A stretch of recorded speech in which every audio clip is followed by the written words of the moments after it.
حقائق لا تعرفها عن روسيا. هذه الأيام نسمع كثيرا عن روسيا وعن مزاعم تدخلها العسكري في أوكرانيا، بل ولا يتورع البعض عن اتهامها بالمسؤولية عن إسقاط الطائرة الماليزية في شرق أوكرانيا، وترد روسيا بأن المخابرات الأمريكية دبرت انقلابا في أوكرانيا وليس ثورة.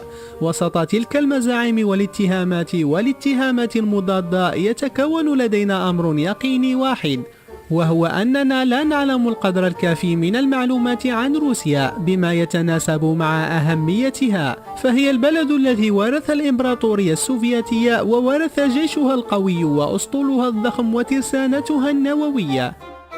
مساحة روسيا أكبر من مساحة كوكب بلوتو.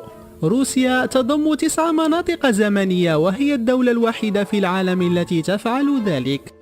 كل يوم يقوم 9 مليون شخص باستخدام مترو موسكو، وهو أكثر من عدد الأشخاص الذين يستخدمون مترو نيويورك ومترو لندن مجتمعين.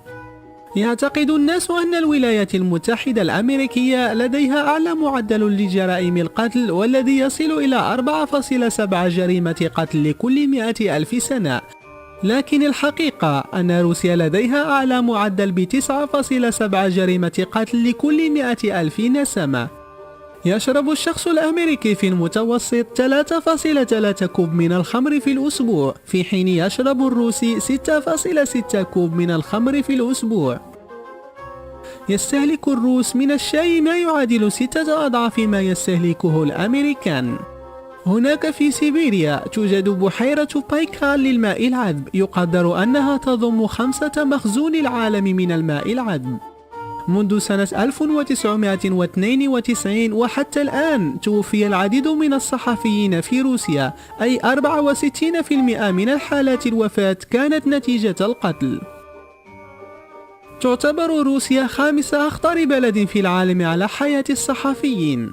في سنة 1867 باعت روسيا القيصرية ولاية ألاسكا لحكومة الولايات المتحدة الأمريكية مقابل أقل من 2 سنت لكل فدان.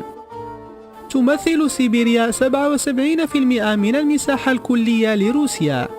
في أقرب نقطة لا تبعد روسيا عن الولايات المتحدة أكثر من 4 كيلومترات. في روسيا هناك أكثر من نصف مليون حالة وفاة لكل سنة لها علاقة بالخمر.